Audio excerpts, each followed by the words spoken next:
Our top focus here at WION, over 12 hours after the helicopter carrying Iranian President Ebrahim Raisi and 8 others crashed in northern Iran on Sunday, over 70 rescue teams continue to search in the dark. The chopper came down in the early afternoon in Iran's East Azerbaijan province, triggering a massive search operation. The efforts include deployment of military drones and dozens of rescue teams. مخاطبین محترم میتونن ببینن که چگونه گروه‌های امداد در حالی که شب هست بارندگی شدید. Initially, officials said that they were able to make contact with some of the passengers aboard the helicopter.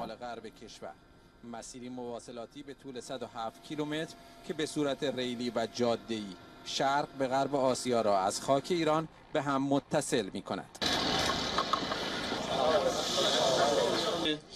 در مرز کلاله و بعد از اون به موازات But so far, emergency crews have not been able to reach the crash site amid reported fog and extreme cold weather.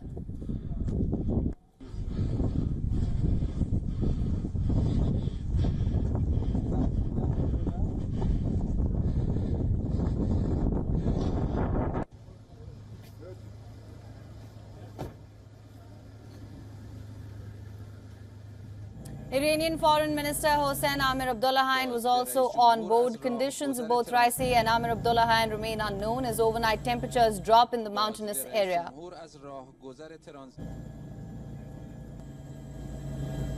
بازدید رئیس جمهور از راهگذر ترانزیت بازدید رئیس جمهور از راهگذر ترانزیت بازدید رئیس جمهور از راهگذر ترانزیت The Islamic Revolutionary Guard Corps announced late on Sunday night that they detected the exact location of the crash after receiving a signal from the helicopter and the mobile phone of one of the crew members.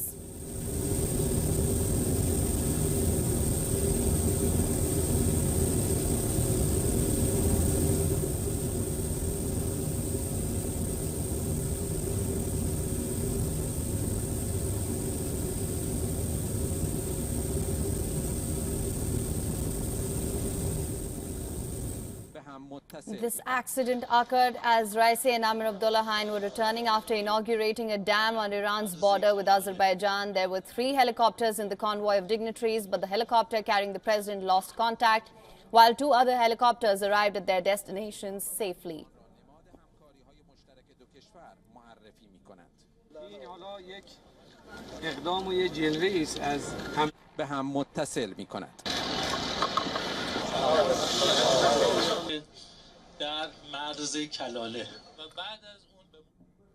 Iranian authorities have identified a 2-kilometer radius for the crash site. The crash site is believed to be somewhere in the Izmar forest area. Poor weather and low visibility are complicating rescue efforts in this area.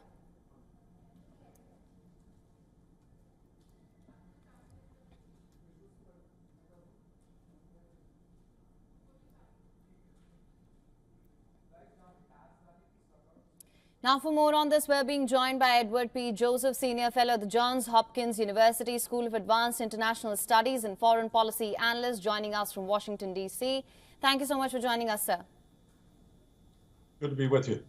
Mr. Joseph, I want to begin by asking you, the world is watching as Iranian emergency crew carry out search operations. You've been a former U.S. Army helicopter pilot. I wanted to begin by asking you, as per reports, the helicopter suffered a hard landing. What can you tell us about this?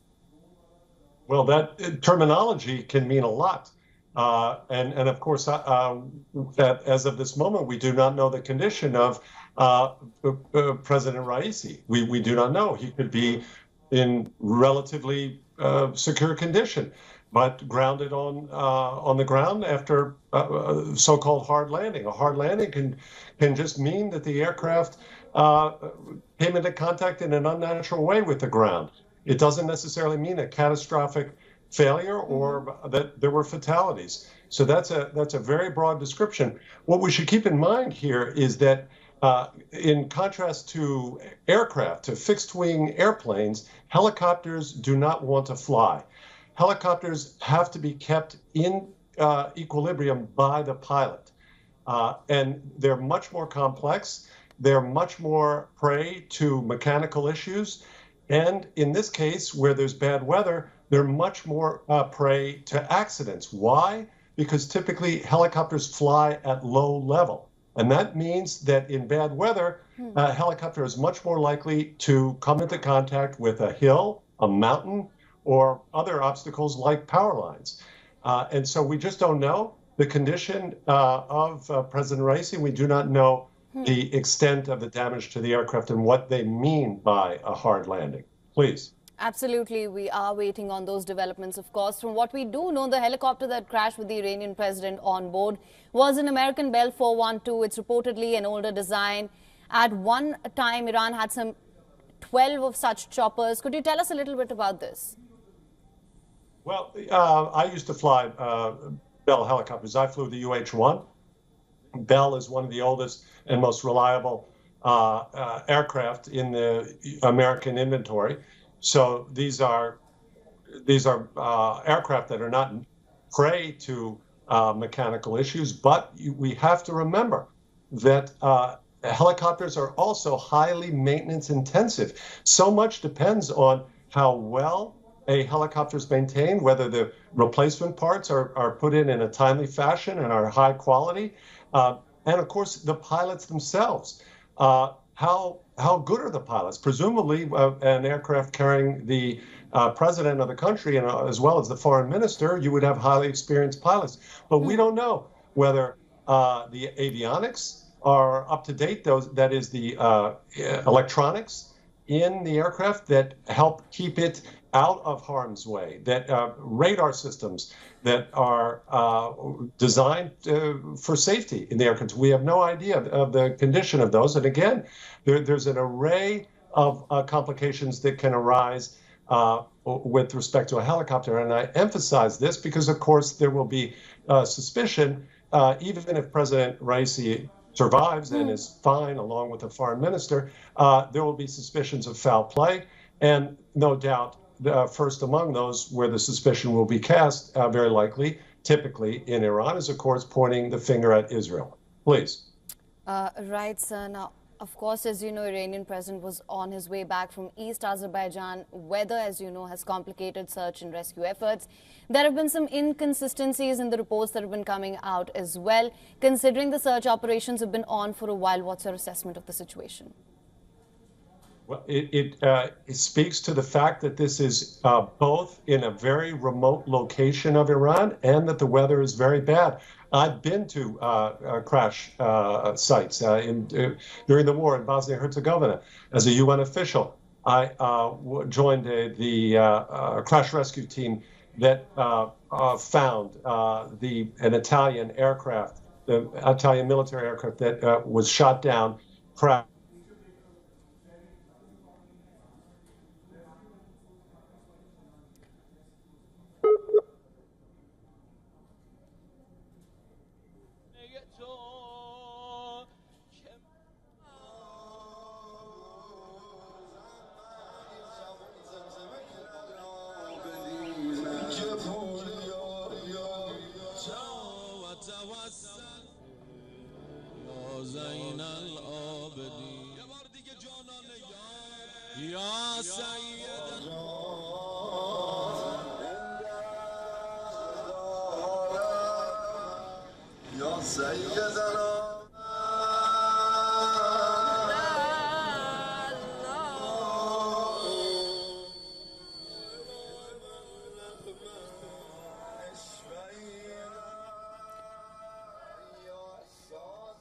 All right, of course, we'll continue to bring you all the developments. From what we do know right now in reports that are coming in, search and rescue teams, they have arrived at the heat source that was identified by a UAV. As per reports, as of now, no clue of President Raisi's chopper there. They have found nothing substantial at the site where the heat source was identified. Of course, rescue operations are underway to locate the site of the crash. Over 12 hours after the helicopter carrying Iranian President Ebrahim Raisi and 8 others crashed in northern Iran on Sunday, Over 70 rescue teams, they continue to search.